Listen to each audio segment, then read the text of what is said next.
can you remember that they're changing my voice? So in this part of the series, we're going to go over Proverbs 9 through Proverbs 11. Remember, these are key parts. You have to understand that a very central message of the Bible is to do unto others as you would have them do unto you. If you're the top martial artist ever possible, would you want to be cheated out of your right to lead?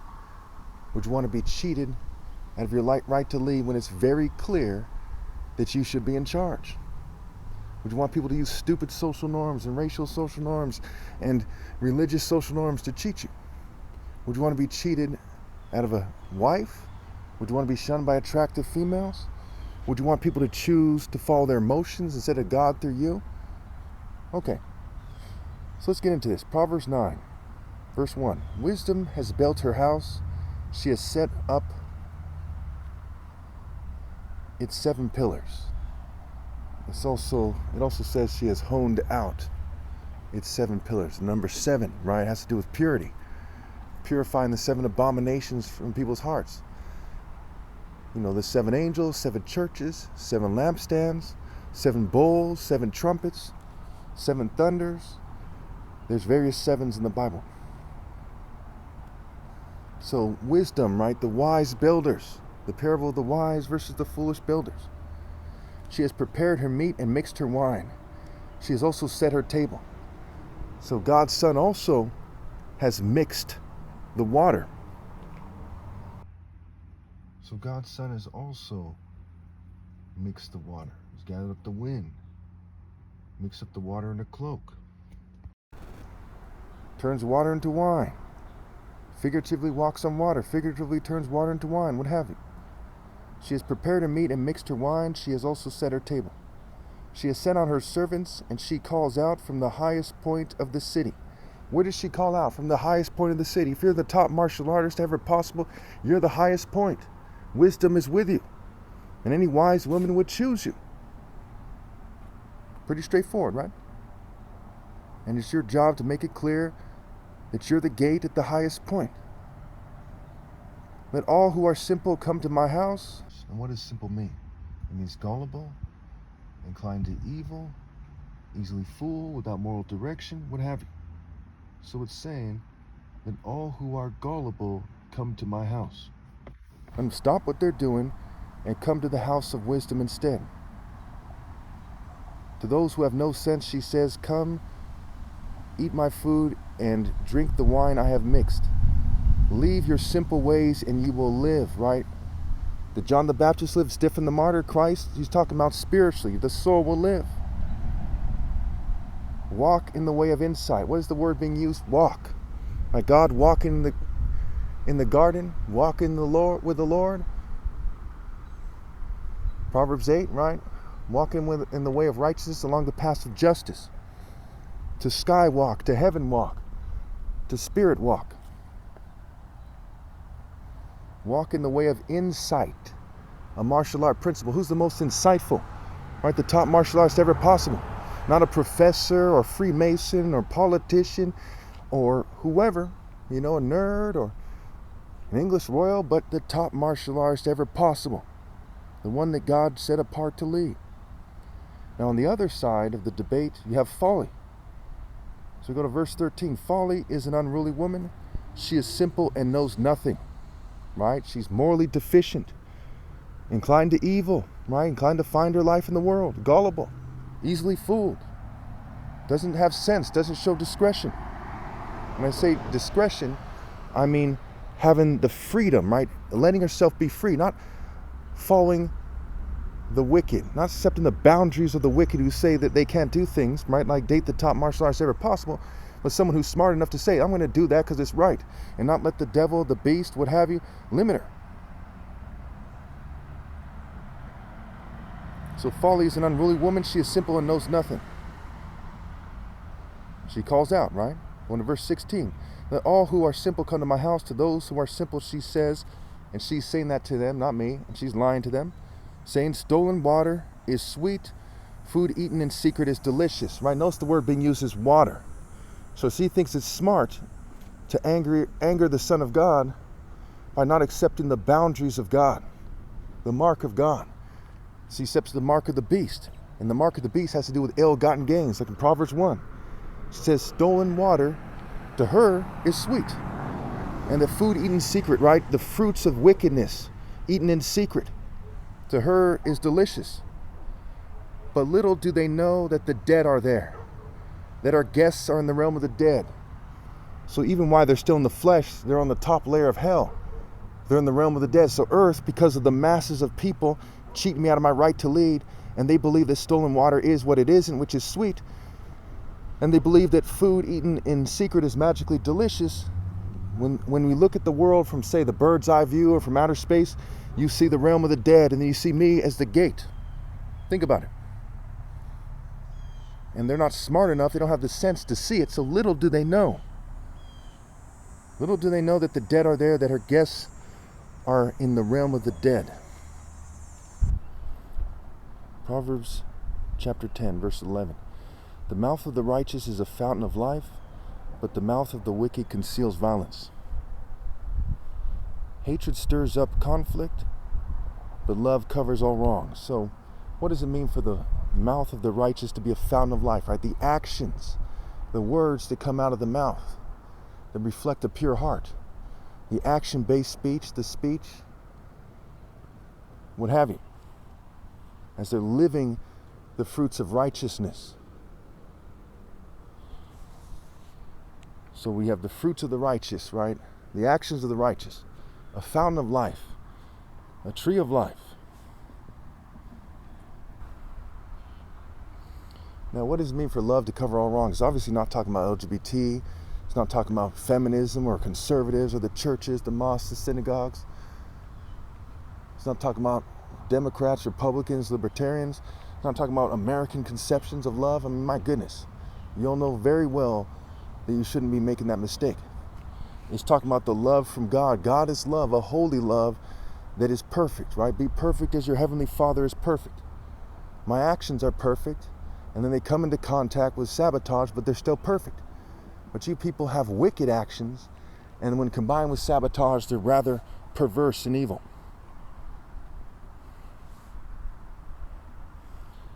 The wages of, verse 16, the wages of the righteous is life, but the earnings of the wicked are sin and death.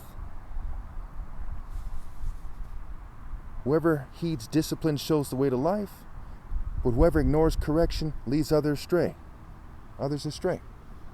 So the wages of the wicked, right? The people who ignore discipline, who ignore correction, are sin and death, and they lead others astray on the same path. And that leads up to Proverbs 30, verse 4, eventually, where there's a climactic moment. That is occurring right now. It's been occurring over a long period of time. When my flesh dies, mankind will be sealed in hell, and that's that. And every time they die, they'll go to hell that much more. Okay, they're trying to make it hard for me to talk, trying to make it so I sound what I'm not, which is unsure. And obviously I'm very, very, very, very sure.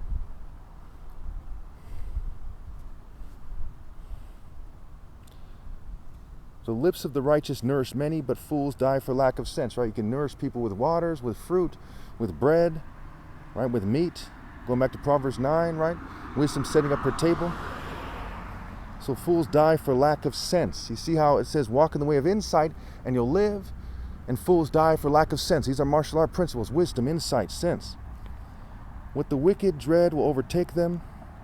What the righteous desire will be granted. So if you're in the Spirit of God, you're not going to be dating the wicked, right? If you are, it's a sign that you're a punishment from God. Why are you dating the wicked? Because you're a wicked person. You're an evil harlot. But what the righteous desire will be granted. So if you're rejecting the Son of God, it's safe to say you're pure evil. When the storm has swept by, the wicked are gone, but the righteous stand firm forever. Now, what are the odds that that's the next verse, unless I'm right? The storm, right? Whose hands have gathered up the wind? Who holds the wind in his fists? Who's wrapped up the waters in a cloak? Right? The storm, the wind, the waters. When the storm is swept by, the wicked will be out of God's sight, so to speak. They'll be marshaled to hell. Their flesh will still remain after my flesh dies, almost certainly. But then they'll have no way to connect to God, no way to go to heaven, and then they'll go to hell. So they'll be defeated. They'll be gone in that sense. The walking dead, swept away with no chance for their offspring, what have you. And no one should reproduce no matter what. From the mouth of the righteous comes the fruit of wisdom, but a perverse tongue will be silenced. Explain that pretty well with explaining the other things. Proverbs 11, verse 1. The Lord detests dishonest scales, but accurate weights find favor with him. Going to verse 16, a kind-hearted woman gains honor, but ruthless men gain only wealth. So, what is a kind-hearted woman? Well, you have to use accurate measures, accurate scales, accurate weights, because the Lord detests dishonest scales, measures, and weights, dishonest boundaries. So a kind-hearted woman is one who's kind enough to obey God through me their whole life, and they gain honor. But ruthless men and women, or little girls that never grew up and little boys that never grew up, gain only wealth, worldly wealth. Those who are kind benefit themselves, but the cruel bring ruin on themselves. Right? The storm of the Lord bringing ruin on the wicked. The cruel bringing ruin on themselves because they're not prepared for the storm of the Lord, because they're foolish builders. The Lord detests those whose hearts are perverse, but he delights in those whose ways are blameless. Those who come into the spirit of being blameless by obeying God through me, God loves.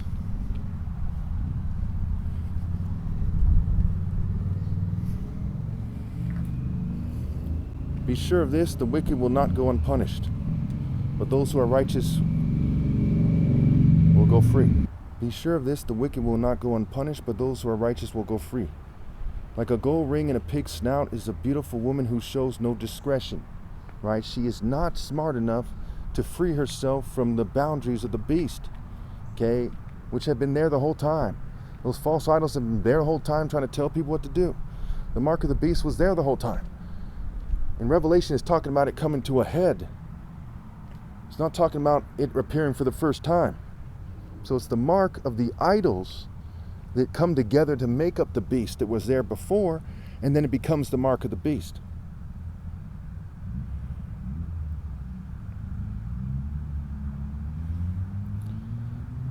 A generous person will prosper.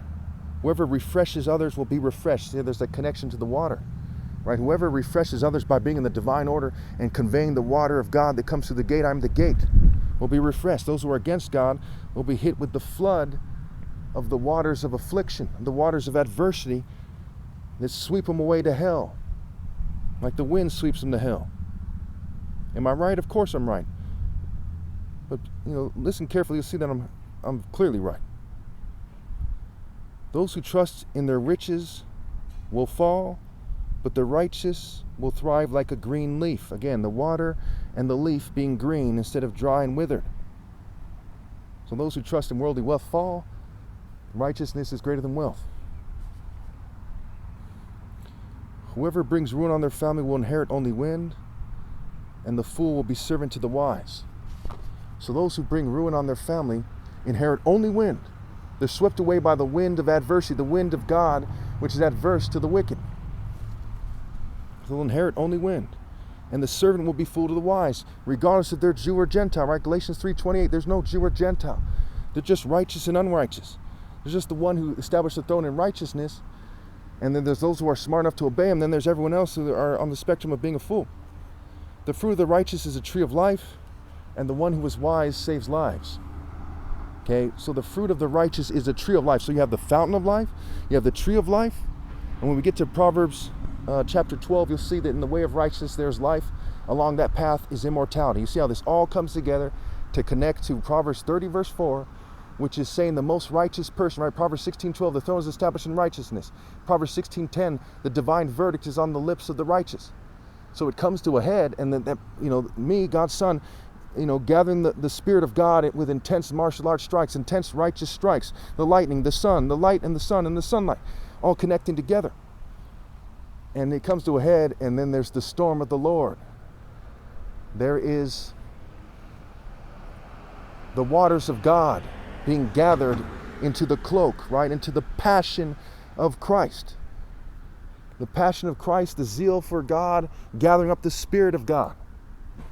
And the wind of God, the wind of the intense righteousness of God, marshaling away the wicked, who they inherit only the marshaling process, where they get thrown away and where they lead people astray, because false idols lead people astray. So the wicked, the fools, are led astray by other fools as fools, and by their actions they're leading others astray. And they're being swept away by God, who's ultimately in charge. Everything happens for a reason. In the midst of free will, there's God's greater design and plan, and the angels and I marshaling people to where they belong based on what decisions they made in the test of life. The word test is a play on words for T's, and the play on words for T, the feminine suffix, right, the earth suffix, Gaia, and the word set, scrambled. The jackal, a haunt for jackals, Babylon. The snake, the hippo, the boar, the different forms of set. Think in terms of animal styles and martial arts versus the Royal African Falcon martial art order, that monotheistic martial power from God, sweeping them away.